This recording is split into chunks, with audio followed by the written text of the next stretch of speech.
우리 기도하고 우리 시작하겠습니다. 주님 고맙습니다. 우리가 하나님의 말씀인 생명의 말씀인 구약을 읽어가며 구약의 성경에 쓰여진 또 성경에 그 이야기가 있었던 그 시대의 이야기를 함께 나누고 있습니다. 하나님의 말씀을 읽어가는 그 자체만으로도 은혜요. 또 그 역사의 이야기를 알아가면서 하나님의 말씀 앞으로 더 가까이 가는 그 모든 모양이 은혜가 됩니다.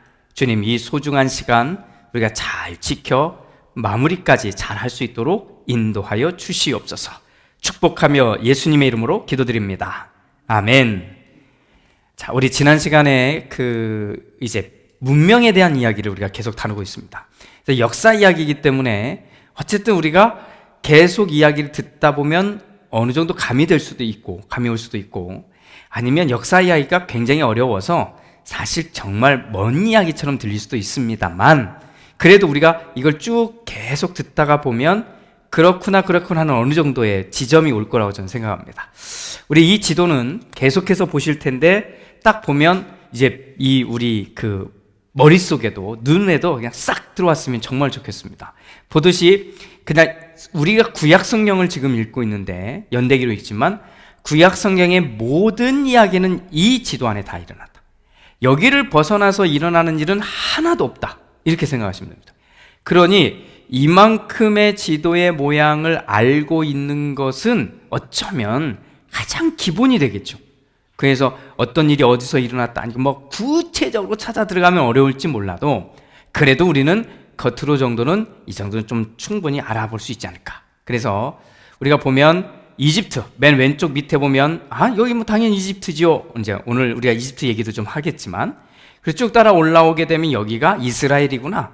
그리고 이스라엘 여기 위쪽으로 올라가면 레바논이 있고 이쪽이 시리아 밑에 오늘날로 말하면 요르단이 있고, 아주 큰 나라는 사우디아라비아가 있을 거고, 저 위쪽으로 쭉 올라가게 되면 아나톨리아라고 되어 있지만 여기는 오늘날은 튀르키예가 있는 거고, 그리고 우리가 정말 중요하게 여긴 수메르 문명의 중심인 메소포타미아라고 두 강이죠. 위에는 티그리스 강, 아래는 유프라테스 강이 있는 두 강 사이에 있는 지역이다. 이렇게 해서 붙여진 이름이 메소포타미아다. 여기가 오늘날에는 이라크가 되겠고요. 자, 이라크 남부로 쭉 내려와서 바벨론 더 내려오게 되면 이 지역, 지금 엘람이라고 표기된, 과거에는 옛날에는 엘람 왕국인데 이 지역이 오늘날의 쿠웨이트입니다. 쿠웨이트라고 하는 데고, 그리고는 오른쪽에 넓은 고원이 있는 곳, 자, 여기 있는 고원이 오늘날은 이란이 되겠죠. 그래서 오늘날 이야기로 가면 이란, 이라크, 그리고 튀르키예, 시리아, 레바논, 요르단, 이스라엘, 이집트, 이런 나라들이 결국 우리 고대의 이야기 속의 배경이 되는 바로 그 지역이다. 이렇게 우리가 보시면 좋겠습니다. 자, 제가 여기 지금 제가 그걸 먼저 보여드린 이유가 그거예요. 지금 여기는 지금 오늘날의 표시인데 그냥 오늘날의 표시니까 그렇구나 이렇게 보시면 되겠지만, 우리는 이건 오늘날이니까 머릿속에 이걸 담고 아까 보았던 그 지도를 이해해 주시면 되겠습니다. 그렇게 해서. 자, 그리고는 좀 더 조금만 더 좁혀서 본다면 이 그림이 될 겁니다. 자, 이렇게 나와 있는 이 그림을 이해하는 방법은 지명은 당연히 여기 딱 보시면 알겠지만 여기가 이집트구나 이렇게, 그리고 여기가 시나이 반도구나 이렇게, 시내 반도, 그리고 그러면 여기가 가나안이겠네. 맞다, 여기 가나안. 그리고 이제 가나안 북쪽이니까 여기가 우리 성경에, 옛날 성경은 베니게라고 번역했고 오늘날은 페니키아입니다. 페니키아라고 하는 곳이 되겠고, 그리고 쭉 올라가면 여기가 아브라함과 관련된 하란이 있는 데네. 맞구나, 여기가 하란이 있었던 곳이고, 그리고 메소포타미아를 따라서 쭉 내려오면 여기에 바빌로니아가 있었구나. 그리고 바빌로니아 밑에 수메르라고 하는 도시가 있는데 요 인근이 소위 말하는 우르, 아브라함의 고향이라고 말할 수 있는 우르가 있는 곳이구나. 이렇게 보시면 되겠고, 쭉 올라서 메소포타미아 위쪽에 보면 아시리아가 있는데 여기 가보니까 여기에 아수르라고 하는 도시가 있고, 봤더니 여기에 너네베라고 하는 니누에라고 하는 도시가 여기에 있었구나. 이 정도가 이제 보게 되는 거고요. 이 지도를 보면서 한 가지 더 우리가 알아두어야 될 것이, 저 위에 초록색은 이 소위 말하면 삼림, 나무가 울창한 곳이 되는 거고요. 그 나무나 풀이 울창하지 않은 만큼 노란색으로 가고, 그리고 하얀색으로 가면 정말 아무렇게, 그러니까 풀이 자랄 수 없는 완전 사막 중에서도, 광야 중에서도 아주 중심부가 됩니다. 그래서 밑으로 내려오면 하얀색이 좀 보여요. 이게 이제 사우디아라비아에 있는 그 사막인데, 거기는 하얀색, 여기는 진짜 아무도 못 사는구나 이렇게 생각하면 되고, 노란색일수록 나무가 별로 없는 것. 그러나 초록색은 상당히 물도 풍부하고 나무나 풀도 굉장히 풍부한 이런 지역이겠구나. 그러면 이렇게 사람이 살 수 있는 지역들이 어느 정도 만들어지겠구나 이렇게 생각합니다. 지난 시간에 우리 메소포타미아 문명 이야기를 좀 했습니다. 그래서 이 정도 그림은 이제 볼 수 있게 되기를 바라는 마음으로 나눴어요. 그래서 처음에 저 붉은색으로 되어 있는 데가 수메르 문명. 그래서 수메르 문명에서 시작했다. 그래서 수메르 문명의 시작지는 당연히 수메르라고 하는 도시일 거고, 그리고 지난 시간에 우리는 다룬 것처럼 우르크라고 하는 도시를 시작을 했죠. 그래서 우바이드기 다음에 이제 우르크라고 하는 그 문명 도시가 이제 발달하기 시작했던 이야기를 좀 다뤘고요. 그리고 우르크에서 제가 우르로 넘어간 이야기를 다뤘죠. 이 강이 우르크 지역으로 흐르다가 강이 바뀌는 바람에 이게 우르 쪽으로 도시가 만들어지고, 우르에서 도시들이 그 강 주변에 계속 도시들이 세워지는데, 그 중에 도시들 중에 제가 기억하라고 한 도시가 니프루가 있었습니다. 니프루. 이 도시는 사람이 사는 도시라기보다는 신과 관련된, 종교와 관련된 도시였다. 이 정도만 기억해달라고 제가 부탁을 드렸어요. 이게 왜냐면 오늘 이야기에 나오기 때문에 그래요. 자, 그리고는 올라가서 바벨론을 중심해서 바벨론 도시들이 형성이 됐다.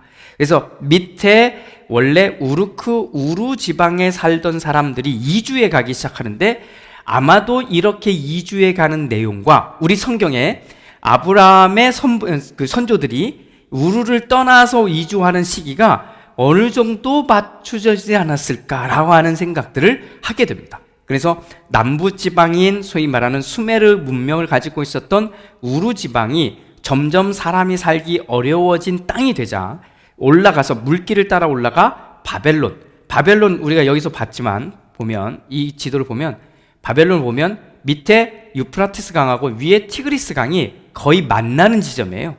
그러니까 여기는 두 강을 끼고 있으니까, 훨씬 가깝게 끼고 있으니까 이 물에 대한 부족함이 없는 거죠.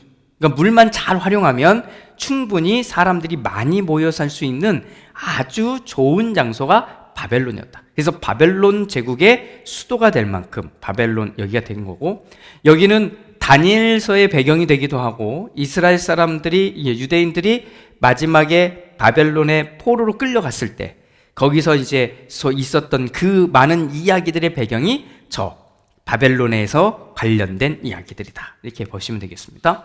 자, 이거 이제 이렇게 설명하면, 그렇지, 우리가 그러니까 다 몰라도 되는데 들어는 봐야 돼요. 이거예요. 제 목적은 다 몰라도 되지만 들어는 봤다. 저기가 수메르 지역인데 그 안에 우르크도 있고 우르도 있고. 제가 예리두는 얘기를 안 했습니다. 이걸 가면 이제 복잡해지니까. 저 수사도 얘기를 안 했는데, 저 수사가 어디냐면 에스더라고 하는 인물이 나오죠. 에스더가 수산궁에 있었다고 말하는 거기가 저 수사입니다. 그래서 나중에는 이제 이걸 보게 되겠지만, 이 수사가 거기구나, 이렇게 생각하시면 됩니다. 이제 그 다음에 올라가면 니프루가 있었고, 아카드 지역이 있었구나. 알고 보니 역사적으로 보면 아카드의 왕이 이 지역을 다스릴 때가 있었거든요. 그래서 이 지역을 전부 다 점령했을 때 이 아카드 왕국이 힘을 얻었는데, 여기를 중심으로 해서 사용한 언어가 아카드어입니다. 이제 이 정도만 알아두세요. 자, 넓게 보면 연두색으로 되어 있는, 넓게 보면 이게 소위 말하면 아카드 제국이 이렇게까지 확장이 됐구나. 그리고 나서 그 뒤에 아시리아 제국이 나오는 거고요. 그리고는 그 뒤로 넘어가서 페르시아 제국, 이런 제국들이 계속 나오기 시작하는 지점에 있었던 게 이 아카드입니다. 굉장히 중요한 거죠. 근데 이게 언제적 얘기냐? 주전 2300년이니까 지금부터 4300년 된 이야기가 되는 거죠. 자, 이런 이야기들의 배경을 가지고 있는 것이 메소포타미아다 라고 이렇게 보시면 되겠습니다. 지난 시간에 우리 수메르 얘기를 하다가 이제 더 안 했는데 오늘은 좀 더 가보겠습니다. 수메르의 본래 이름은 키엔기 에기르였습니다. 키엔기르. 그래서 원래 이것이었는데 뜻은 고귀한 주님의 땅이다. 이렇게 소개했더니 제가 참 속상해요. 이건 번역이고요. 이 주님이라는 말을 교회만 다닌 사람들은 다 하나님이라고 생각을 하는 거예요. 그 말이 아니라 주님이라는 뜻은 주인이라는 뜻입니다. 주인, 나의 주인이여 라고 할 때 그거를 번역하면 주님이에요. 그러니까 여기서 고귀한 주님의 땅은 그때 그 사람들이 생각하는 주인이 있는 거예요. 이거 그냥 가져다가 이야, 원래 수메르도 그 지역도 하나님의 땅이었습니다 이렇게 말해요. 물론 신앙적으로 보면 모든 땅이 하나님이 만드신 땅이니까 하나님의 땅이죠. 그러나 그 당시 사람들은 하나님을 모르고 있었으니 이렇게 보면은 좀 그래요. 아무튼 시기적으로는 원시에 가깝지만 아마도 문명시대였을 거라고 봅니다. 이제 수메르. 그래서 우리는 어떻게 말하냐면 수메르 문명이라고 말하는 겁니다. 수메르 문명 이렇게 말하는데, 수메르 문명에서 지난 시간에 어떤 이야기를 하나 다뤘죠? 홍수 이야기 다뤘죠. 길가메시라 이 홍수 이야기 다뤘는데 이번에는 창조 이야기 한번 다뤄보겠습니다. 창조. 수메르 지역에서 발견된 창조 얘기. 우리는 성경의 창조 얘기 읽었으니까. 자, 그러면 수메르 문명에서 가지고 있는 지금부터 4, 5천 년 전, 최소 4, 5천 년 전, 7천 년 전 이야기입니다. 자, 어떤 이야기가 있냐면 엔키라는 신이 있습니다. 이게 서열 3위입니다. 자, 신들의 계보에서 서열 3위가 있는데 이 다른 신들인 아눈나키라고 하는 다른 신들 50명을 데리고 이 땅에 내려옵니다. 지구에 내려와요. 그리고는 도시를 건설합니다. 도시를 건설하는데 이때 엔닐이라고 하는 서열이 더 위에 서열 2, 넘버 2인 신이 자기도 300명을 데리고 다른 신들을 데리고 도시를 만들기 시작합니다. 그런데 가만히 보니까 우리만 온 게 아니라 저기도 왔네. 그래서 아눈나키하고 합력해서 이제 저쪽 팀하고 저희 합력해서 도시를 건설합니다. 그래서 인류 최초의 도시가 건설됐다고 말합니다. 이 도시가 엔키가 다스리게 되는 거죠. 이 도시를 엔키가 이제 먼저 내려왔으니까 엔키가 다스립니다. 그렇게 해서 계속해서 도시가 세워지는데 이 도시들 중에 뭐가 세워지냐면 종교 중심의 도시인 니프루가 세워집니다. 자, 아까 말했던 그 니프루가 나오는 겁니다. 니프루가 세워집니다. 이때까지는 지상에 신들만 존재했습니다. 이건 제 얘기가 아니고 그 당시 얘기입니다. 신들만 존재했어요. 그래서 신들이 도시를 세우고 운하를 파고 농사도 짓는 거예요. 이게 신들 얘기예요. 신들이 다 짓는데, 그런데 세월이 흐르면서 이 소위 말하면 서열 밑으로 가 있는 조그만 신들 있잖아요. 이 신들이 너무 힘든 거예요. 자기들은 왜 맨날 일만 하냐? 그래서 불만이 나서 폭동을 일으킵니다. 신들이 폭동을 일으켜요. 그래서 폭동을 일으켜서 저 위에 신들이, 그 레벨이 위에 있는 신들이 비상회의를 소집해서 회의를 합니다. 그래서 안 되겠다. 그러면 그래도 신들인데 신들한테 계속 일 시키면 좀 그렇지 하고는 신들을 대신해서 이 노동을 할 인간을 만들기로 결정합니다. 이제 이건 제 얘기가 아니고 계속 얘기하는데 그때 얘기입니다. 그래서 그럼 어떡하지? 해서 폭동을 주도했던 웨일즈라고 하는 신을 죽여버리고 그 피와 그 신의 재료와 땅의 흙을 섞어요. 이 둘을 섞어가지고 룰루라고 하는 소위 얘기하면 인간을 만듭니다. 그래서 인간을 만들어서 이제 노동을 시킵니다. 그 인간들에게 붙여진 이름이 뭐냐면 검은 머리라는 뜻이에요. 검은 머리. 이렇게 해서 검은 머리인 이 존재를 만들어서 인간이 나오게 됐다. 이게 창조설화입니다. 자, 재밌죠? 자, 제가 이 얘기를 하기 전에 요거 얘기를 해야 되는데, 자, 이런 얘기가 그러면 언제 우리가 알게 됐냐? 우리가 알게 됐냐? 길어봤자 100년입니다. 100년 전까지는 이런 얘기를 아무도 모르고 있었어요. 왜냐하면 발굴이 안 됐거든요. 이런 얘기가 수메르 그 땅에서 발굴 작업에 의해서 나온 거예요. 이게 알라야 1850년대니까 150년 된 겁니다. 발굴된 게. 자, 발굴이 됐는데 언어가 우리가 쓰는 언어가 아니잖아요. 그래서 이거를 번역해야 되잖아요. 이거를. 번역하는 게 몇십 년 걸리는 거예요. 그리고는 소위 서양 세계에 비로소 이게 번역이 되기 시작한 게 100년 된 거고요. 그리고는 전에 내려와가지고 우리 한국 사람들이 이런 이야기를 한글로 읽은 건 불과 30년밖에 안 됩니다. 오래돼봤자. 그러니까 그 이전 사람들은 아예 모르는 이야기예요. 그러니까 우리는 어때요? 남아있는 건 성경밖에 없잖아요. 그 옛날 이야기가. 그러니까 1800년대 중반까지는 성경 말고 그 옛날 얘기를 해주는 게 없어요. 그러니까 서양 세계에서는 모두 다 그렇지, 창조는 이렇게 된 거야, 노아의 홍수는 이거야, 이렇게 말을 하다가 땅을 파고 발굴하는 그 고고학 작업들이 1850년대부터 조금씩 일어나기 시작해서 1800년대, 1900년대 이렇게 막 일어나기 시작하면서 이게 나온 거예요.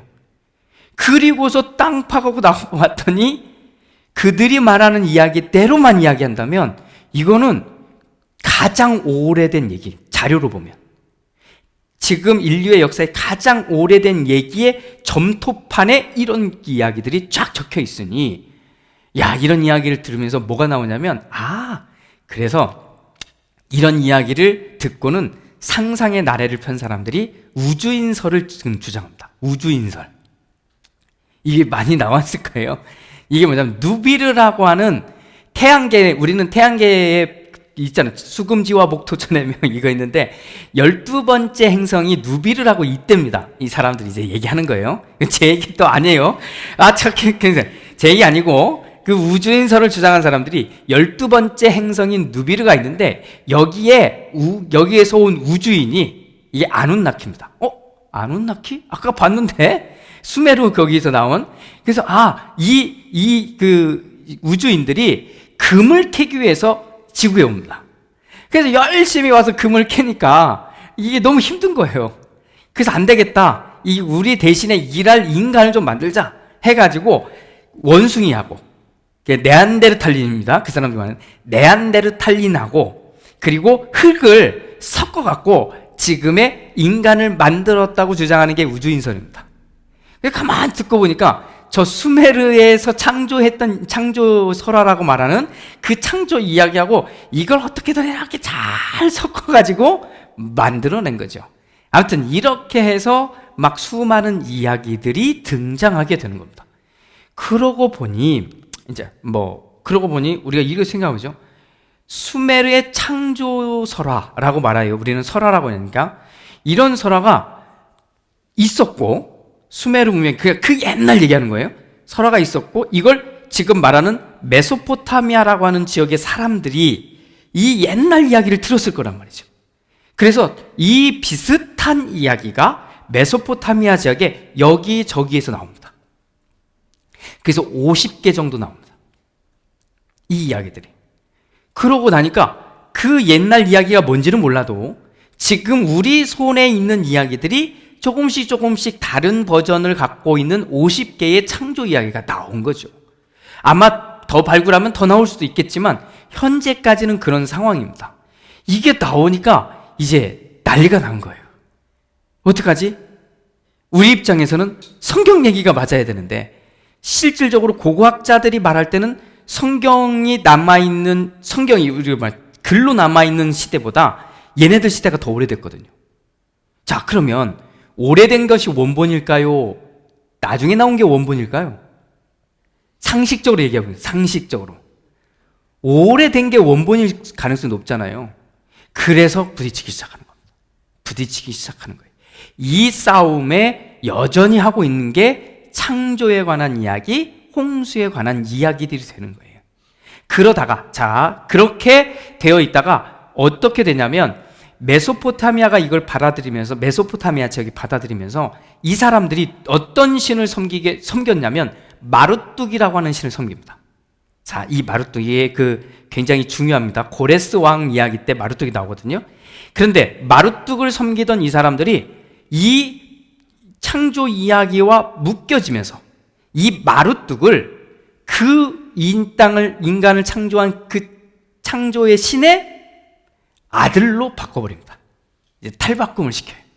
원래는 그냥 자기들이 섬겼던 신이었는데, 이게 이제 바로 그 엔키, 아까 말했던 지상에 내려와가지고 이 인간을 만든 그 신, 다스렸던 그 신의 아들로 둔갑시킵니다. 그래서 최고의 신으로 등극되는 거죠. 그래서 이야기들이 이제 계속 복잡하게 돼요. 그래서 최고의 신이 된 마루뚝이 이번에는 조그만 신들이 폭동을 일으켰다는 소식을 듣고 아버지에게 가서 이르고 이걸 어떻게 해달라고 하면서 사람을 만듭니다.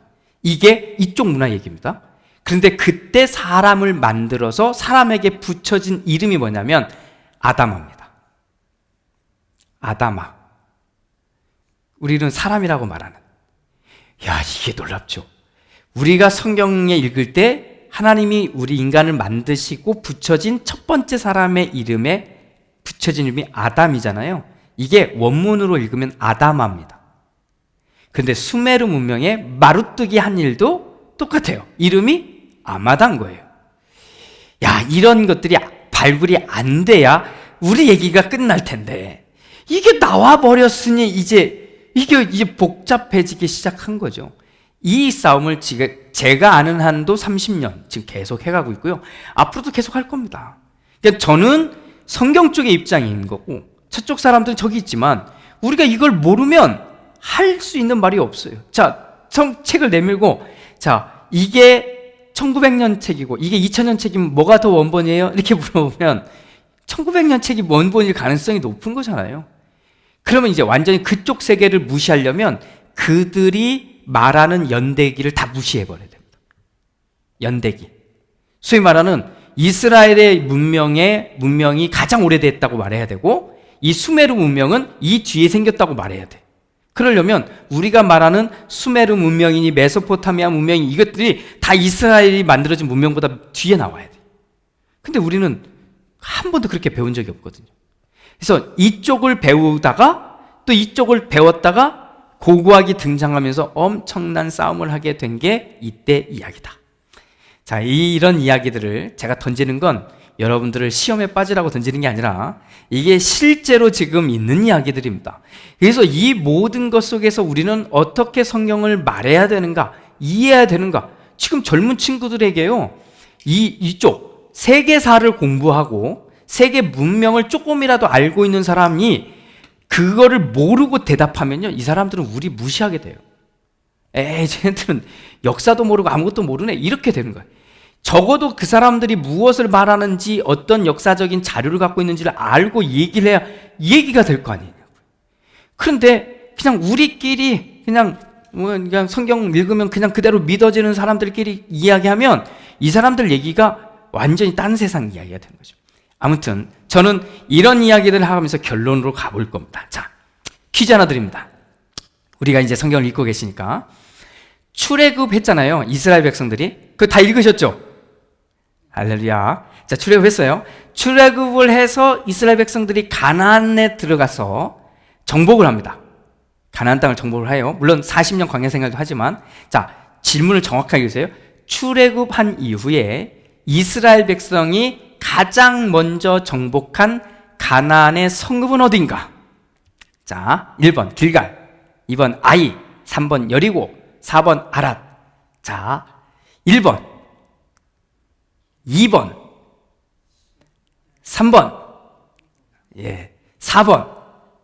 너무 감사합니다. 주로 다 3번으로 대답을 하시더라고요. 지난번 했던 분도 여리고로 대답을 했어요. 많은 사람들이 다 당연히 여리고 아니에요? 라고 말하지만 정답은 4번입니다.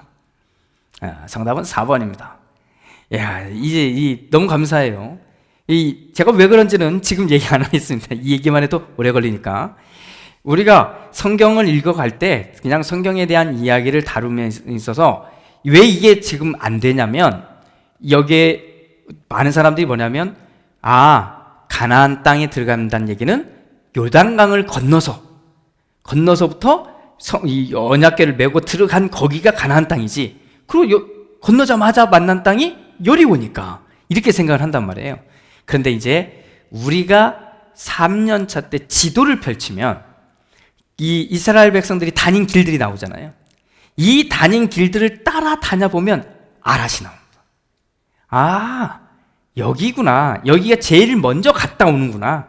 여기를 먼저 치는구나. 그래서 아랏 왕을 치고 그리고 다시 내려와서 뺑뺑뺑 돌다가 들어가는구나. 그러니까 제일 먼저 한 것은 알아지는. 근데 이런 걸 되려면 지도를 못 보면 이게 읽다가 보면은 그냥 지나가는 이야기거든요. 그러면 아랏이라고 하는 곳은 그러면 그냥 그 가나안 가기 전에 만났던 어떤 땅인가 보다, 이 정도로 끝나는 거죠. 그런데 아무튼 우리가 보려고 하는 건 역사 이야기를 끝내고 나서 그 다음에 보면 지도를 펼쳐놓고 가다 보면 이게 이제 등장하게 됩니다. 자, 지난 시간에 했던 이야기들부터 다시 쭉 가보겠습니다. 제가 왜 이런 이야기를 계속 하는지 이제 우리 한번 가볼게요. 지난 시간에 수메르 문명, 메소포타미아를 중심으로 해서 수메르 문명을 5단계로 좀 나눠봤어요. 그냥 성각을 그냥 다시 한번 떠올린다면 우바이드기가 있고, 지금부터 한 8,500년 전부터 한 5,000년 전까지, 그 다음에 우르크기가 있었고, 그래서 우리가 우르크 문명을 좀 다뤄봤고요. 그 다음에 초기 왕조 시대, 그 다음에 아카드 왕조, 아까 말했던 그 아카드라고 하는 도시를 중심으로 해서 아카드 제국이 형성될 때까지가 언제냐? 주전 2350년이니까 지금부터 4300년, 4400년 정도 된 이야기가 되는 거죠. 그리고 나서 우르 왕조가 시작됐고 우르 시대가 펼쳐지게 됩니다. 그래서 우르 시대는 결국 어디와 관련이 있느냐? 우리로 말하면 아브라함이 이주하고 있었던 그 시대와 관련이 있겠구나라고 생각해 볼 수 있는 게 이야기가 되겠죠. 자, 앞서 얘기했던 천지 창조와 대홍수 이야기, 이거를 제가 조금 설명을 해드린 겁니다. 지금 앞서 얘기한 건 제가 간단하게 말씀드리고, 1868년이죠? 1848년부터 1876년까지 오랜 시간을 거쳐서 고고학자들이 고대 니느웨, 그러니까 너네베죠. 너네베라고 하는 고대 아시리아 수도 지역을 발굴하게 됩니다. 그때 아수르바니팔 2세라고 하는 주전 669년대, 그러니까 주전 700년대에 이 왕이 있었는데, 이 왕이 세운 도서관에서 아주 흥미로운 것들이 발굴되기 시작합니다. 여기 중에 이제 영국 고고학자가 발굴하기 시작하는데, 여기서 토판, 그러니까 흙으로 만든 판이죠. 여기를 가져가서 번역하기 시작하는데, 이게 엄청난 성경의 해석에 도전을 줍니다. 자, 예를 들면 이 토판에 기록된 언어는 주전 3000년경에 있으니까 5000년 정도 된 언어인데, 바로 이때 사용된 언어가 우리가 말하는 아카드어입니다. 아카드어. 이때 이거 사용했는데, 이때 토판들이 발견됐는데, 제가 지금 5000년 전에 어떤 내용이 담겨져 있냐, 이 토판에 법률 문서가 있습니다. 놀라운 거죠. 법률 문서, 경제 문서, 역사 이야기들이 이 토판에 쫙 기록되어 있는 거예요. 그러니까 주전 3000년부터 주전 4000년, 지금부터 5000년에서 6000년 정도 된 이야기들, 그 당시의 이야기들을 어느 정도 이렇게 알 수 있는 재료들이 발굴이 된 거죠. 엄청난 이야기가 발굴된 겁니다. 특히 이때 발견된 것 가운데 우리 입장에서 빼놓을 수 없는 게 뭐냐면 종교 문서입니다. 그러니까 종교와 관련된 문서. 이것이 발굴이 됐는데, 이 놀랍죠? 구약 성경과 유사한 부분이 너무 많은 거예요. 우리는 이미 구약 성경을 갖고 있는 거잖아요. 그러니까 구약 성경을 갖고 있는 입장에서 보면 구약 성경 이야기 말고는 하나도 없었는데, 이것과 발굴됐는데, 뭐야? 이게 그럼 그러니까 발굴된 그 도서관에 그것이 만들어진 시점이 주전 7세기니까 2700년 된 거니까 그때의 그 옛날 이야기거든요. 그때 사람들이 본 옛날 이야기가 발굴됐는데, 아니 우리가 있는 성경 얘기하고 왜 이렇게 비슷하지? 이게 이제 된 겁니다. 그래서 이 자료를 토대로 연구한 사람들이 구약 성경에 대한 고대 근동의 병행 문학이라고 하는 소위 말하는 새로운 장르나 현상을 만들어 버립니다.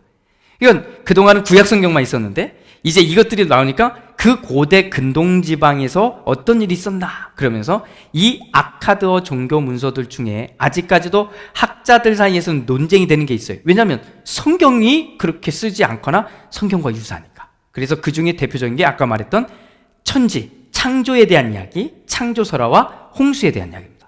그래서 창조에 대한 이야기 어떻게 기록되어 있느냐, 이걸 보면 에누마 엘리시라고 하는 게 나옵니다. 이게 무슨 뜻이냐면 바벨론의 창세기입니다. 그러니까 우리는 성경의 창세기잖아요. 근데 여기에 붙여진 이름이 뭐냐면 바벨론의 창세기입니다. 바벨론의 창세기. 모두 7개의 토판으로 되어 있는데 주전 7세기경에 만든 겁니다. 자, 만든 건 주전 7세기. 그럼 주전 7세기가 언젠가요? 이렇게 물어보면 그 앞에 북왕국 이스라엘 멸망하고요, 그 뒤에 남왕국 유다가 멸망하는 겁니다. 이해 가세요? 그러니까 지금 이 토판이 만들어진 시기가 언제냐라고 하면 우리가 성경의 역사를 보면 그보다 이전에, 이걸 만들기 이전에 북왕국 이스라엘이 멸망하고 이게 만들어진 이후에 남왕국 유다가 멸망하는 겁니다. 이렇게 이제 우리가 이해하시면 되는데, 아무튼 그때 건데 이야기의 배경은 그보다 훨씬 이전이겠죠. 왜냐하면 그때 사람들이 옛날에 이 땅은 이렇게 창조됐대라고 말하는 거니까, 옛날에 이런 홍수가 있었대라고 말하는 거니까 그 당시 사람들이 썼어도 옛날 얘기가 되는 거죠. 자, 이런 배경이거든요. 자, 이런 에누마 엘리시와 창세기에 나오는 창조 이야기가 너무나 비슷한데, 비슷한 점을 제가 4가지 정도로 정리해놨어요. 첫 번째는 뭐냐면 창조의 순서가 비슷해요. 뭐냐면 궁창을 먼저 창조합니다. 두 번째는 마른 땅을 창조해요. 세 번째는 광명체를 창조해요. 네 번째가 인간의 창조입니다. 보니까 창조하는 순서가 거의 똑같네. 두 번째는 그 다음에 이 창조 뒤에 뭐가 있냐면 안식이라는 말이 나옵니다. 우리는 창세기에 그날 짓고 참 안식하셨다, 쉬셨다, 이게 나오잖아요. 근데 여기에도 나와요. 에노마 엘리시에도 똑같이. 두 번째 비슷한 점이 창조 전의 상태를 흑암으로 표현합니다. 흑암. 뭔가는 있었지만 그냥 어둠 속에 있는 거죠. 세 번째는 물을 둘로 나눈다는 겁니다. 그래서 궁창 위에 물이 있고 궁창 아래의 물로 나누는데, 이게 우리 성경에만 나오는 줄 알았더니 이 에노마 엘리시에도 나오는 거죠. 마지막 네 번째는 태양, 달, 별이 있는데 이것이 창조되기 이전에 이미 빛이 있었다고 얘기해요. 이게 창세기 이야기가 똑같잖아요. 아니 그러면 얘네들이 성경을 알고 베꼈었나? 이렇게 이제 하는 이야기가 이제 나오기 시작합니다. 자, 그렇다면 창세기가 이런 에누마 엘리시를 모방한 작품인가? 아니면 에누마 엘리시가 창세기를 모방한 작품인가? 이와 이제 싸우게 된 거죠. 물론 에누마 엘리시가 처음 발견되었던 시기는 이 유사성으로 인해서 서로 모방을 할 수 있습니다. 왜냐하면 유대인들 사회가 이미 그것을 알고 있은지는 수천 년 됐거든요. 또 이쪽 사람들도 그 얘기가 쭉 전해서 내려왔으니까 또 수천 년 됐을 거고, 그러니까 이 두 이야기가 막 왔다 갔다 하면서 섞였을 수도 있다는 겁니다. 그러나 어쨌든 우리가 가지고 있는 성경과 이것만 있으면 되는데 이 에노마 엘리시가 발견이 됐으니 이제 비교할 수밖에 없는 거죠. 그러면 여기서 이제 가장 어려운 점이 뭐냐면, 우리가 아주 있는 사실대로만 얘기하면 성경이 가장 오래된 지금 이 토파는 주전 7세기가 확실히 발견됐잖아요. 이게 발견된 겁니다. 이것처럼 성경이 가장 오래된 게 발견된 게 언제냐는 거예요. 이보다 300년이 지나갑니다. 이것보다 300년 뒤에 나와요. 남아있는 게. 쓰여진 거는 더 전에 써있었다고 오케이 할 수 있는데, 남아있는 것만 따지면 이것보다 300년은 뒤에 남아있는 거예요. 얘는 이게 그 주전 7세기, 얘는 주전 4세기. 자, 그게 이제 남아있는 거잖아요. 남아있는 건 이게 더 오래됐어요. 300년씩이나. 그러니 우리는 이쪽에서 무조건 주장하겠지만 저쪽 사람들이 볼 때는 그럼 내놔봐 증거를. 이렇게 되는 현상이 현재 만들어진 거죠. 그래서 저쪽 세계는 성경이 이 에누마 엘리시를 모방한 거다, 또는 이 사람들이 말하고 있던 그 옛날 이야기를 이쪽 사람들이 가져다가 옮겨서 자기네 버전으로 바꿔 쓴 거다라고 저쪽은 주장하는 거예요. 그럼 우리는 이렇게 주장하는 근거가 소설이 되려면 이게 없어야 되는데 이게 있잖아요. 그럼 이걸 놓고 자, 이건 있는 거예요. 그쪽 사람들이 주장. 그럼 우리는 어떻게 이걸 설명해야 되느냐라고 하는 이 숙제를 떠안게 된 게 이제 몇십 년 된 거라는 거죠. 이제야. 그러니까 목회는 1800년대까지 했어야 돼. 할렐루야. 그래야 이런 그 복잡하고 머리 아픈 거 하나도 없이 믿으세요. 그러면 이제 된 거예요. 그냥 된 거예요. 뭐 그런 건 됐는데, 이제 지금 앞으로의 목회가 어려운 이유가 있다면 지금 세상은 이 공부와 이 연구가 계속되고 있다니까요. 계속해서 나오고 있는 자료 앞에 우리는 끊임없이 난 안 들을래 하고 귀를 하고 눈 다 닫고 그냥 우리 얘기만 할 건가? 아니면 이 얘기를 듣고 이거에 대해서 우리는 무엇을 말할 수 있을 것인가를 끊임없이 노력하지 않으면 이 사람들에게 대답을 할 수가 없는 거죠. 그래서 이 역사적인 이야기, 고고학적인 이야기, 이거를 안 할 수가 없는 겁니다. 분명한 것은 고대 세계는 이런 창조와 관련된 이야기가 실제로 여러 지역의 다양한 버전으로 존재했다는 겁니다. 그래서 그것을 그 중에 하나가 창세기 이야기일 수도 있고, 아니면 정말 말 그대로 인류의 모든 이야기를 풀어간다면 창세기 이야기가 맨 위에 있는데 이 이야기를 각 지역의 자기의 버전으로 다 바꿔서 이해했을 수도 있죠. 그러나 어쨌든 이 이야기가 있다는 것이 우리가 이제 중요한 거고, 분명히 그 당시의 인간들은 그럼 이 땅은 어떻게 만들어졌을까에 대한 깊은 관심이 있었다는 거죠. 그 이야기의 답들이 나오는 거죠. 자, 여기에 지난 시간에 했었던 길가메시 홍수 이야기가 있었잖아요. 근데 여기에 있는 또 홍수 이야기를 하나 하겠습니다. 아트라하시스라고 하는 홍수 이야기인데 왕 이야기입니다. 여기도 이제 똑같은 거죠. 그 창조 이야기도 참 비슷한데, 이 지난 시간에 길가메시라고 하는 그 홍수 이야기 다뤘을 때, 야, 이 홍수 이야기도 이게 우리 노아의 홍수 이야기하고 왜 이렇게 비슷해? 이렇게 말할 정도였단 말이에요. 아무튼 이 창조에 관한 이야기와 더불어 홍수 이야기도 굉장히 중요합니다. 그 중에 대표적인 게 아트라하시스하고 길가메시인데, 지난 시간에 제가 길가메시 얘기는 조금 했으니까 아트라하시스 얘기를 좀 갈 텐데, 이 두 개의 홍수 이야기의 공통점은 재앙적인 홍수였다는 겁니다. 인간을 어떻게든 처벌하고 끝내버리겠다고 하는 재앙적인 홍수였거든요. 아무튼 이 홍수들과 관련된 이야기도 굉장히 많습니다. 유사한 이야기들이. 성경에 대한 비판적인 입장에 서는 사람들이죠. 저 반대쪽에 있는 사람들의 주장은 이런 겁니다. 자, 유대인들은 주전 586년에 나라를 잃고 바벨론에 포로로 끌려갑니다. 이 아까 말했던 그 아수르바니팔이라고 하는 2세가 있었던 시대는 그보다 위라고 그랬잖아요. 그 위에 망해서 가는 거란 말이에요. 자, 이때 가는데 이때 바벨론이라고 하는 곳에 가요. 자, 바벨론에 간 사람들이 무엇을 보게 됐냐? 이건 제 얘기가 아닙니다. 또 반대쪽에 있는 분들이 주장하는 거예요. 제가 중간에 이 얘기를 하는 이유가 있어요. 저의 말을 너무 오해하는 분들이 있어요. 이게 잘라가지고. 그래서 제가 너무 속상해요. 그래서 중간마다 내가 넣는 거니까. 자, 지금 제 얘기가 아니라 성경의 반대편에서 말하는 사람들이 이렇게 말하는 겁니다. 자, 포로가 되어서 간 건 다 인정해요. 우리도 인정하니까. 자, 갔는데 바벨론에 가서 보니까 바벨론에 그들이 이미 말하고 있던 창조 이야기, 홍수 이야기가 있었던 거예요. 이걸 자꾸 듣다 보니까, 뭐야. 우리가 아는 창조 이야기하고 홍수 이야기하고 비슷한 것도 있지만 왜 다르지?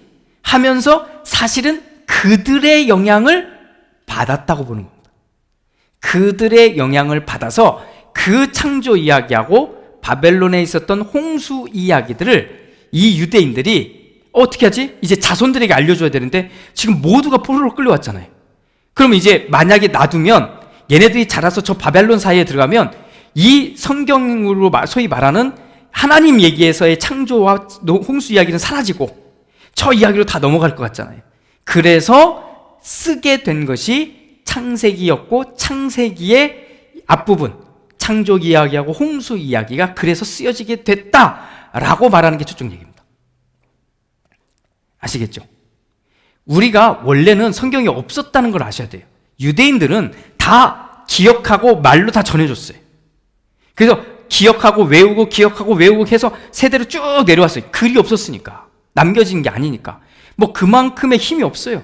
아까 말했던 그 아시리아 그 제국의 왕은 파워가 있으니까 그걸 다 점토판에 써가지고 글로 남길 수 있는 힘이 있었다면 유대인들은 그런 힘이 없거든요. 그러니까 글로 남길 수 없을 때 성경 전체를 이들은 전부 다 그걸 기억해냈거든요. 기억하고 새기고 외우게 하고 이래서 쭉 내려왔었는데 이것도 바벨론에 가니까 이게 황당하죠.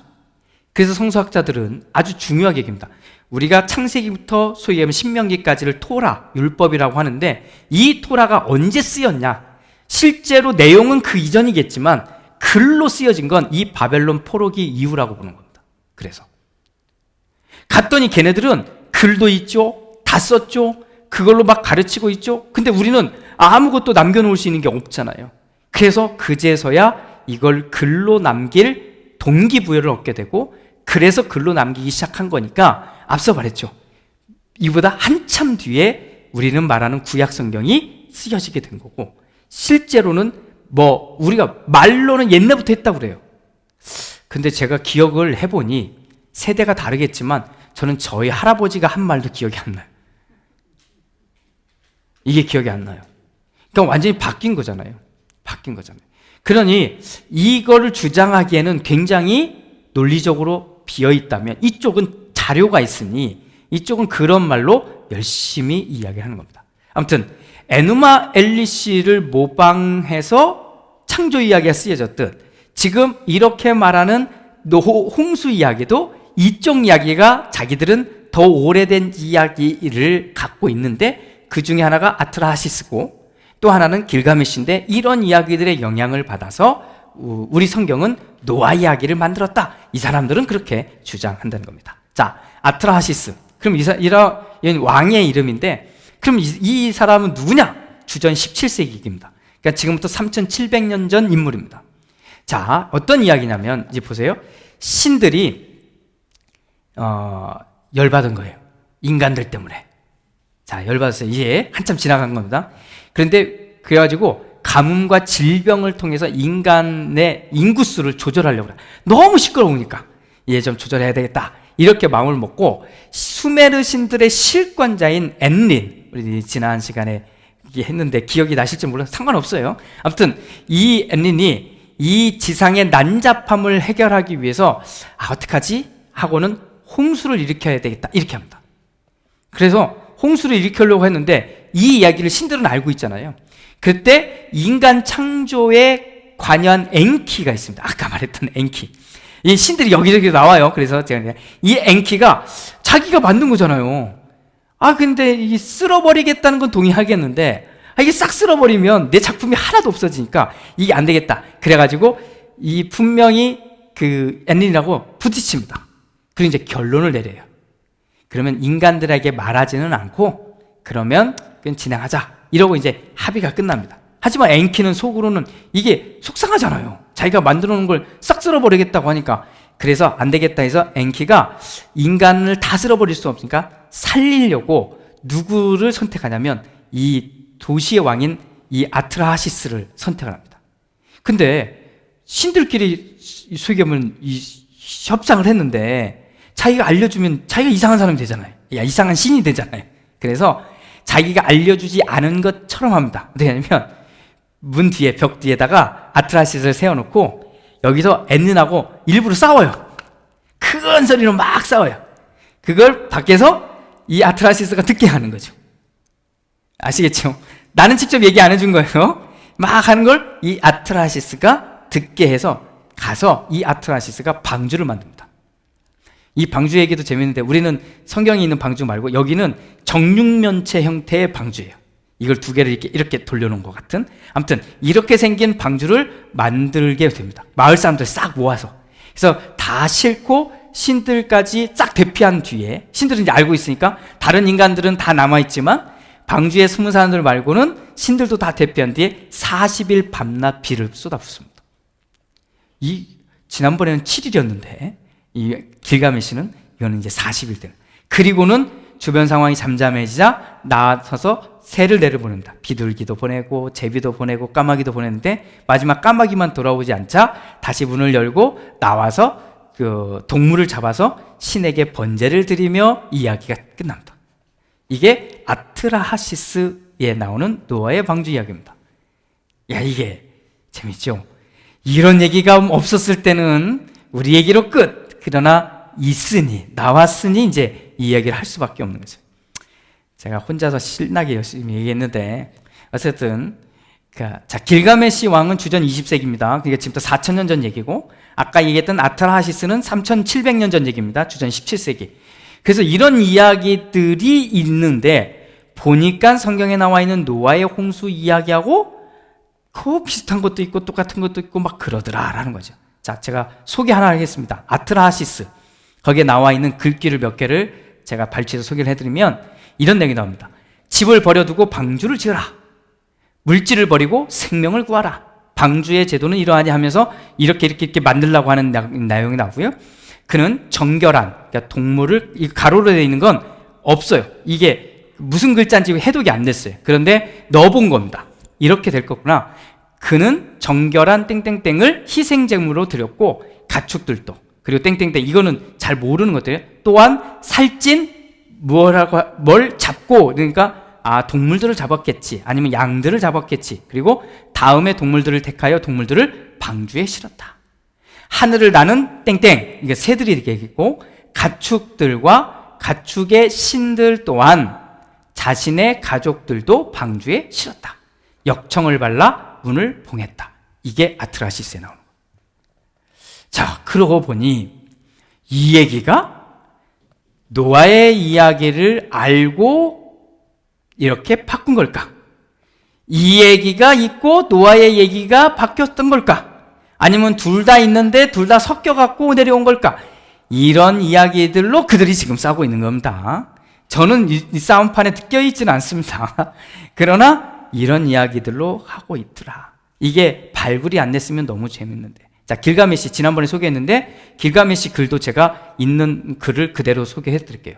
네가 지을 방주의 제도는 이러하니 하고 써 있습니다. 너비와 길이가 같게 하고, 그러니까 이게 정육면체인 거예요. 이게 가로 세로 같은 거죠. 배의 좌우와 벽의 높이는 120규빗으로 하고 배의 앞과 뒤는 120규빗으로 하라. 120, 120 다 그렇게 돼 있네. 3600리터의 세 배의 역청을 가마에 놓고 3600리터의 세 배의 타르를 방주에 바르라. 나는 모든 살아있는 생물들을 방주에 실었으며 나의 가족, 친지들도 방주에 오르도록 하였다. 들의 짐승들, 초원의 맹수들도 방주에 들어갔다. 물이 잔잔해지고 광풍이 조용해지고 홍수가 멈추었다. 하늘을 보니 고요함이 가득했다. 모든 인간이 흙으로 돌아갔고 보이는 것은 테라스와 같은 평평한 물뿐이었다. 방주는 나무신 산에 멈추었다. 나무신 산에 걸린 방주는 움직이려 하지 않았다. 하루가 가고 이틀이 가고 나무신 산에 걸린 방주는 움직이지 않았다. 사흘이 가고 나흘이 가도 나무신 산에 걸린 방주는 움직이지 않았다. 닷새가 가고 엿새가 가도 나무신 산에 걸린 방주는 움직이지 않았다. 이래가 되던 날 비둘기를 보냈다. 비둘기는 떠났다가 다시 돌아왔다. 비둘기는 발 디딜 곳을 찾지 못하여 돌아왔다. 제비를 보냈다. 제비는 떠났다가 다시 돌아왔다. 제비는 발 디딜 곳을 찾지 못하여 돌아왔다. 까마귀를 보냈다. 날아가서 뭇을 보더니 먹고 뭇인가요? 뭇을 보더니 먹고 한 바퀴 돌며 똥만 싸고는 돌아오지 않았다. 자, 요런 얘기가 고기 길가메시에 나오는 원문을 이제 번역해 놓은 거죠. 자, 이런 이야기들이 나오니 이게 이제 부딪히게 됐더라라고 하는 이야기입니다. 자, 저는 이 설명을 드리는 겁니다. 여러분에게 혼동을 주는 게 아니라 지금은 세대가 바뀐 거예요. 불과 몇십 년 전만 해도요, 이런 얘기가 아예 없었기 때문에, 특히 한국 사람들은 아예 없었기 때문에 이런 얘기가 나올 필요도 없었어요. 교회에서 성경 공부할 때 이런 거 할 필요도 없는 거예요. 그랬는데 이제는 세계사를 공부하는 사람들은요, 다 공부해서 알아요. 그럼 이런 사람들이 교회로 왔다고 치자고요. 그럼 어떻게 하실 거냐는 거예요. 목회자들부터 해서 교인들은 저 사람들 이상한 소리 하네. 성경 말고 딴짓 하고 있네. 그리고 내쫓을 거냐고요. 저건 이단이 아니잖아요. 이단은 기독교하고 비슷한데 뭔가 이게 수상한 애들이 이단인 거고, 이건 그 사람들은 밖에서 그렇게 배우고 자기가 보고 온 거란 말이에요. 영국의 대형 박물관이든 프랑스의 루브르 박물관이든 이집트의 그 고고학 박물관, 이런 데 가면 얘네들이 다 있단 말이에요. 있는 그걸 보고 거기에 있는 설명을 갖고 와서 여긴 이렇게 말하는데 그럼 성경은 왜 이렇게 말해요? 라고 할 때 이걸 모르면 아무 얘기를 할 수가 없다는 거죠. 그러니 우리는 이런 얘기 때문에 시험 들어서 성경이 가짜네 이렇게 하라는 얘기가 아니라, 우리는 2000년 동안 이 성경을 지켜왔다면 이 성경을 지켜온 그 반대쪽에 없을 때는 싸우기가 쉬웠는데 얘네들이 나왔으니 이제 이 싸움은 정말 본격적인 싸움이 되는 거지. 그러면 이 역사적 자료들을 우리는 어떻게 볼 것인가? 대표적으로 무시하거나 아니면 이들을 알아야 우리가 거기에 대한 답들을 찾을 수 있지 않겠나? 라고 하는 이야기를 꺼낸 겁니다. 자, 메소포타미아 이야기는 여기 정도에서 끝내겠습니다. 이제 오늘 잠깐 하고 그리고 마무리할 텐데 오늘은 이집트를 좀 넘어가겠습니다. 자, 이집트 얘기는 더 어렵습니다. 왜냐하면 이집트는 우리가 아는 게 조금밖에 안 돼요. 조금밖에 안 돼서 너무 어려운데 제가 풀 수 있는 한 최대한 쉽게 좀 풀어보겠습니다. 자, 이집트는 1왕조부터 31왕조까지를 보통 고대 왕조로 얘기합니다. 자, 그런데 제가 여기를 하나, 둘, 셋, 6개 정도로 구분을 했어요. 이건 뭐 제가 구분한 건 아니고 구분해 놓은 걸 제가 열심히 정리한 겁니다만, 자, 보면, 자, 이게 노란색으로 제가 볼 때 처음에 맨 위에 고왕조가 있습니다. 고왕조가 있고, 세 번째에 중왕조가 있고, 그리고 신왕조가 있습니다. 우리가 굉장히 중요하게 여겨야 되는 왕조가 있다면 고왕조입니다. 자, 고왕조. 자, 그런데 왕조를 구분하는 방법을 제가 말씀드릴게요. 자, 제가 첫 번째 왕이에요. 그러면 제가 1왕조입니다. 1왕조에 제 자식들이 계속 왕이 되잖아요? 그럼 왕조가 안 바뀝니다. 왕조가 안 바뀌는 거예요. 근데 제가 왕이었는데, 우리 내 핏줄이 왕을 이어받지 않고, 우리 권사님한테 넘어갔어요. 아니면 집사님한테 넘어갔어요. 우리는 핏줄이 아니잖아요. 물론 쭉 올라가면 다 아브라함의 하나님의 자손이니까 핏줄이죠. 이렇게 말하지만 그게 아니거든요. 그래서 핏줄이 아닌 사람으로 넘어가면 1왕조가 2왕조가 되는 겁니다. 아시겠죠? 자, 왕조의 구분은 직계 혈족으로 넘어가면 그러면 왕조로 바뀌지 않지만 피가 바뀌면 이제 혈족이 바뀌면 왕조로 넘어가는 겁니다. 그러니까 고왕조가 1왕조부터 6왕조까지 있다는 얘기는 알고 보면 뭐예요? 아, 다른 집안이 6대로 간 거구나 이렇게 생각하면 됩니다.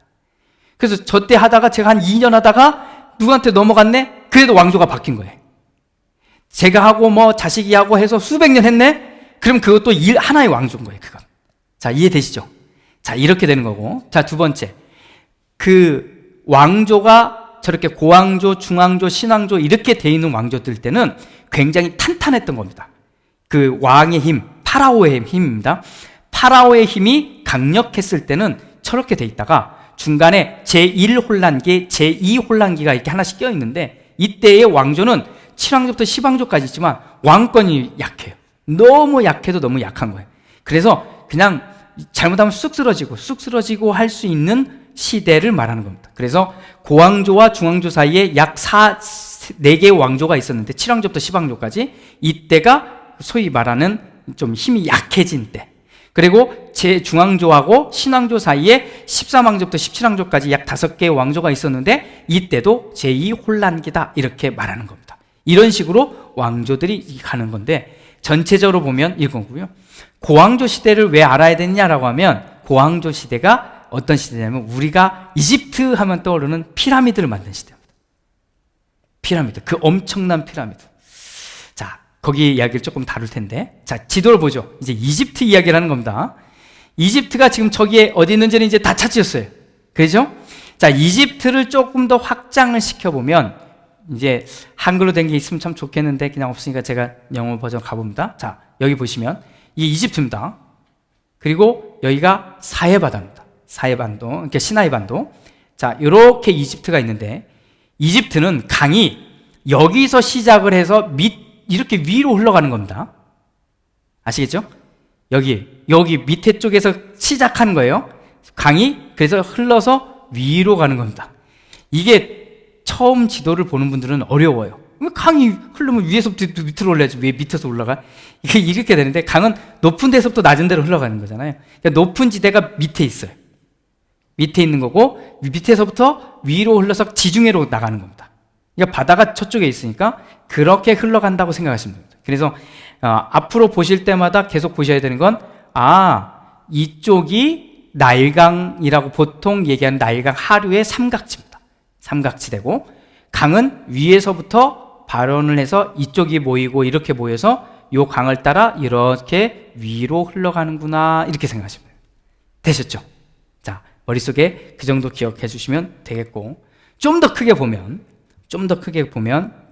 이런 지도입니다. 그래서 이쪽에서 이렇게 했는데 그 이집트에 대한 현대 이야기를 조금이라도 아는 분들은 이집트가 현대로 들어오면서 가장 크게 한 그 사업이 있습니다. 토목 사업은 아스완이라고 하는 곳에 댐을 건설하는 겁니다. 왜냐하면 비가 엄청나게 내리는데 이걸 놔두면 안 되니까. 그래서 아스완이 어디냐? 여기입니다. 여기 아스완. 예, 여기에 댐을 건설합니다. 댐. 지금은 여기 위에도 댐이 있고 저기도 댐이 있고 해요. 위에다가 댐을 계속 만들었어요. 그런데 최대의 치적 사업이 뭐냐? 근현대에 와서 이 아스완에 댐을 만든 겁니다. 자, 그리고 나니까 댐을 만들면 물 조절이 되잖아요. 물 조절이 되니까 위쪽은 이게 이제 그 이집트 얘기했지만 위쪽은 물이 고여버립니다. 여기는 위쪽. 그러니까 물 위쪽은 물이 고여버려요. 아시죠? 우리나라도 혹시 아실지 모르지만 소양강 댐이 있습니다. 아세요? 춘천에 있는 소양강 댐. 소양강 댐이 만들어지기 전에는 그 위쪽이 양구, 화천 양구거든요. 여기에 있었던 사람들이 물가에 살았었어요. 그러다 댐이 되니까 댐 수위만큼 물이 차거든요. 그래서 물가에 살던 사람들이 살 수가 없어요. 잠겨버리니까. 그래서 옮겨가거든요. 이거 머릿속에 기억하세요? 충주댐도 그렇습니다. 충주에 가면 댐이 만들어지고 나서 그 밑에 물가에 살던 사람들이 더 살 수가 없어요. 어디는 섬 비슷한 데가 싹 다 잠겨버렸죠. 이런 일들이 생기는 것처럼 여기도 똑같이 생깁니다. 여기 말하는 아스완 댐이 생기면서 위쪽은 댐 현상으로 인해서 잠겨요. 그때 전 세계가 가장 전 세계라고 말합니다. 고고학자들이, 역사와 고고학자들이 가장 부르르 떨었던 게 뭐냐면 여기 밑에 아부 신벨이라고 있습니다. 여기 아부 신벨 보시죠? 여기 아부 신벨, 여기에 제가 사진은 이번에 준비 못했는데 엄청난 그 파라오에 의한 신전이 있었어요. 근데 여기가 잠겨버려요. 그래서 이걸 어떻게 하는지 아세요? 통째로 다 잘라냅니다. 그 신전, 벽돌, 바위산에다가 막 새겨놓은 이 신전을 다 잘라서 물이 안 잠기는 데다가 그대로 옮겨놓습니다. 싹 다 옮겨놔요. 이게 엄청나게. 그래서 그 신전은 원래 아부신벨에 있어야 되는데 옮겼어요. 근데도 이게 아부신벨 신전이니까 여러분들이 검색을 하면 아부신벨 신전 딱 찾으면 우리가 맞아, 이게 다큐멘터리나 막 이집트와 관련된 이야기를 할 때 그렇지, 내가 이거 봤지, 내가 한번 봤지, 이게 나옵니다. 이게 이제 발생하는 거예요. 자, 그 얘기가 중요한 게 아니고 이제 하여튼 그렇다는 얘기하고, 자, 여기보다 더 중요한 게 어디냐면 위에 조금 올라가면 테베입니다. 테베. 여기 테베. 여기 굉장히 유명합니다. 테베. 그리고 쭉 다 올라오게 되면 여기 헬리오폴리스라고 되어 있습니다. 여기 헬리오폴리스. 자, 여기. 그런데 헬리오폴리스에 멤피스가 있습니다. 자, 여기 멤피스하고 테베는 우리가 앞으로 이집트 이야기할 때 반드시 기억하셔야 됩니다. 자, 멤피스하고 테베입니다. 멤피스하고 테베. 멤피스가 왜 중요하냐면 멤피스의 인근에 우리가 말하는 피라미드이 있기 때문에. 자, 피라미드 거기 있어요. 두 번째, 테베는 어디냐? 자, 멤피스 이 지역이 그 옛날 북쪽, 우리가 보면 이게 북쪽이니까 북쪽의 수도입니다. 남쪽의 수도가 어디냐? 테베입니다. 그러니까 북쪽의 수도는 멤피스 지역이고 남쪽의 수도는 테베 지역입니다. 이게 굉장히 중요한 역사적 지리를 갖고 있어요. 한글로 제가 잠깐 볼게요. 한글로 보면, 자, 여기 멤피스 보이시죠? 여기 멤피스. 오늘날 수도가 카이로잖아요. 그러니까 여기 있고 멤피스가 여기입니다. 제가 꼭 이집트를 데리고 가고 싶어요. 정말 데리고 가고 싶어요. 왜냐하면 피라미드를 봐야 됩니다. 인생에서 피라미드를 본 사람과 안 본 사람이 갈리는 겁니다. 저는 되게 중요하게 여기잖아요. 산토리니를 가본 사람과 안 가본 사람이 구분되듯이 요새 젊은 애들은 이제 자기들이 그 삶의 기준이 있잖아요. 그래도 내가 여기를 가본 사람하고 여기를 안 가본 사람하고 달라지는 것처럼 역사를 아는 사람들은 이 피라미드를 직접 본 사람하고 안 본 사람은 차이가 있거든요. 자, 그런데 카이로에서 시내를 벗어나서 조금만 가다 보면 저 멀리 엄청난, 와, 저거 내가 보던데 하고 보이기 시작합니다. 그래서 쭉 가면 갈수록 이게 엄청나다는 거를 눈으로 보게 돼요. 그래서 도착을 해도요, 아직까지는 그렇게 커 보이지 않아요. 그래서 쭉 걸어 들어가면 이게 미쳤구나 하는 생각이 듭니다. 진짜 이게 정말 미쳤구나. 이게 정말 상상할 수 없는 세계가 이제 눈앞에 딱 펼쳐지는 거여서 저는 꼭 가봤으면 좋겠다 하는 건데, 자, 아무튼 이 카이로가 있고 인근에 멤피스가 있습니다. 강을 따라 쭉 따라 올라오면, 이게 나일강이니까 따라 올라오면 어디가 있냐? 테베가 있습니다. 테베가 역사적으로는 굉장히 가장 유명하지만 현재는 룩소라고 되어 있습니다. 룩소라고 하는 지명으로 되어 있어요. 룩소라고 하는 지명. 이 룩소, 제가 영어로 룩소, LUXOR 치면은 재밌는 현상이 하나 나왔습니다. 라스베가스가 나옵니다. 라스베가스에 룩소라고 하는 호텔이 나오더라고요. 그래서 제가 봤더니 왜 갑자기 룩소인데 여기에 피라미드도 있고 스핑크스가 있지? 그래서 처음에는 사진을 찾기 위해서 제가 들어간 건데 웬걸? 그래서 이거 이럴 수가 없는데? 하고 봤더니 들어가 봤더니 웬걸? 룩소 호텔이 그냥 쫙 소개가 돼 있더라고요. 어쨌든 간에 그래요. 근데 저만큼 떨어져 있어요. 기차로는 12시간, 비행기로는 한 2시간 정도 떨어져 있는 곳입니다. 아무튼 저 룩소라고 되어 있는 곳에 인근에 테베라고 하는 유적지가 있고 건너편에 왕가의 골짜기, 왕들의 골짜기가 있는 겁니다. 여기 정말 중요한 역사적인 이야기를 담고 있는데, 저 왕들의 골짜기가 유명하고 중요한 이유는 우리가 이집트 역사를 다룰 때는 파라오 이야기를 안 다룰 수 없거든요. 파라오는 왕이니까, 왕 중에 우리가 어려서부터 보았던 이집트 이야기에서 가장 많이 듣던 왕이 투탕카멘입니다. 투탕크아문인데, 정확하게 읽으면 투탕크아문인데 우리는 한국식으로 투탕카멘이라고 하는데 주전 1300년대 인물이에요. 그러니까 지금부터 3300년 된 인물인데, 이때 그 이 사람의 장례용 황금 과면이 발굴이 되죠. 지금 저 모양입니다. 그래서 이 모양을 가지고 이게 미라로 이렇게 딱 덮어 씌운 이 황금 가면 나오는데 이게 가장 유명하기 때문에 그래요. 근데 이게 어디서 발굴되냐? 아까 말했던 왕들의 골짜기 테베에 있는 거기서 발굴이 됩니다. 나머지는 싹그리 다 도굴됐습니다. 도둑들이 다 이제 가져가는 건데, 자, 오늘은 이제 여기까지만 좀 다루고요. 다음 시간에 저 1왕조부터 시작되는 그 이집트 이야기를 다룰 겁니다. 그래서 이집트 이야기를 좀 하고, 그리고 이집트에도 신화가 있을 거 아니에요. 그래서 이집트 사람들이 신으로 여겼던 이야기들을 좀 다루도록 하겠습니다. 그래서 이집트 신화 이야기까지 가겠습니다. 자, 이번 주는 그래서 우리가 다루는 거지만, 요 사진만 좀 보여드리고 갈게요. 이게 사망조 때, 고왕주죠. 아까 말했던 사망조 때 처음 우리가 아는 형태로 피라미드를 세운 겁니다. 주전 686년. 그래서 저렇게 계단식으로 만들어진 거예요. 이게 이보다 더 옛날 것도 있지만 이런 형태로 처음 만든 게 사망조입니다. 그런데 이게 얼마나 큰 거냐면, 사람이 저 밑에 있는 거 보이시죠? 저 피라미드 저 밑에 있는 게 사람이 서 있는 모양인 겁니다. 숨어 있는 게. 그 위로 이런 왕조가 생긴 거고요. 여기가 이제 멀리서 본 겁니다. 좀 전에 그 피라미드를 멀리서 본 거예요. 근데 지금 보니까 여기 사람 살 것 같지가 않잖아요. 완전 이런 데서 살았던 겁니다. 자, 또 다른 이게 이제 그 피라미드인데 여기는 이렇게 쌓였어요. 그래서 저 중앙으로 걸어서 올라가서 저기로 들어가는 겁니다. 자, 이 가운데. 이거는 우리가 유명해져서 보는 게 아니라 역사 속에서 이런 피라미드들이 있다가 뭐가 세워지냐면 여기 세워진 겁니다. 우리가 아는 대피라미드, 뭐 이런 피라미드, 이게 나란히 쭉 세 개, 근데 정확하게 보면 그 저 뒤에 거에 그 너머에 있는 또 세 개가 있습니다. 왕비들 거 조그맣게 더 있거든요. 그래서 보이는 것만 보면 앞에 세 개가 있지만 세 번째 거 뒤에 나란히 세 개가 더 있어요. 그 중에 사람들은 다 얘기하는데 이 오른쪽에 있는 게 제일 크다고 생각을 합니다. 나 가운데 게 제일 크다고 생각하는구나. 이렇게 생각하는데 실제로는 오른쪽 게 제일 큽니다. 몇 미터 차이로. 아무튼 우리에게 가장 유명한 작품은 이거죠. 이 앞에서 사진 한 장을 찍으셔야 되지 않겠습니까? 여기서.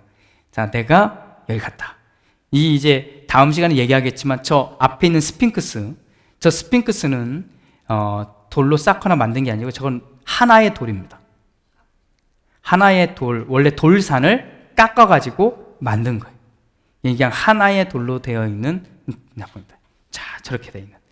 그래서 이 피라미드와 관련된 이야기도 다음 시간에 좀 더 자세히 좀 다루도록 하겠습니다. 맞아요. 제가 여기를 갔을 때는 정말 한참 걸어 들어갔었어요. 그래서 힘들었어요. 근데 지금은 저 앞에까지 버스가 가더라고요. 놀라워요. 저기 위에 버스가 이렇게 지나가더라고요. 제가 보니까 저도 깜짝 놀랐어요. 저도 이거 데려갈 때 제일 고민스러운 게 뭐냐면, 여기는 겨울에 가야 돼요. 여기로 따지면, 날씨로 보면. 여름에 가면 정말 힘들거든요. 그래서 보통 제가 이제 이집트, 이스라엘 간다고 할 때는 1월달, 2월달에 갑니다. 그래야 그나마 좀 나아요. 그런데 저기는 걸어가야 되니까, 야, 이거 어떻게 데려갈까 고민을 했는데, 그 다큐멘터리를 보니까 요즘엔 버스가 저 앞에까지 가서 관광객들을 내려주고 돌아오더라고요. 그래서 물론 저 뒤에 있는 데까지 가려면 또 걸어가지만, 그래도 볼만한 데는 거의 이제 근처까지 가더라고요. 또 힘든 사람은 뭐 낙타 타고 가도 되고 이렇게 되어 있더라고요. 감사합니다. 기도합니다. 주님, 우리가 하나님의 말씀을 알아가는 것, 또 하나님의 말씀의 역사 속에 있는 이야기들을 듣는 것, 이건 오늘 이 땅을 사는 우리들에게는 참 중요합니다. 이걸 알아가면서 오히려 우리가 말씀을 더 깊이 진실하게 알아가게 하시고, 이 말씀의 이야기가 역사 속에 담겨진 이야기임을 보게 하여 주옵소서. 이렇게 연대 순으로, 역사 순으로 이번 읽어가는 우리 모두가 행복하게 하옵소서. 축복하며 예수님의 이름으로 기도드립니다. 아멘. 감사합니다. 감사합니다. 감사합니다.